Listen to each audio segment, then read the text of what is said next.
Ito ay rated SPG. Striktong patnubay at gabay ng magulang ang kailangan. Maaaring may masiselang tema, lengguwahe, karahasan, sexual, horror o droga na hindi angkop sa mga... May nakilalang mabuting tao nga itong si Minchi na tutulong nga sa kanyang umasenso.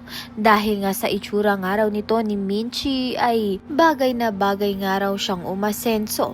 May posibilidad nga kayang bumalik nga itong si Minchi sa pagkakanta.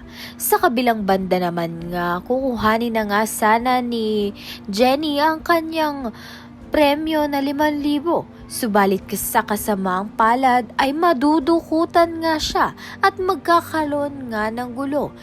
Madadamay nga siya at makukulong.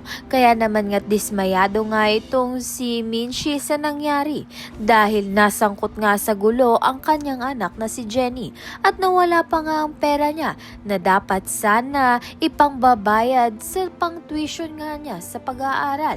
Subalit mabuti na nga lang ito the rescue nga itong si Nate at binayaran nga ang tuition niya.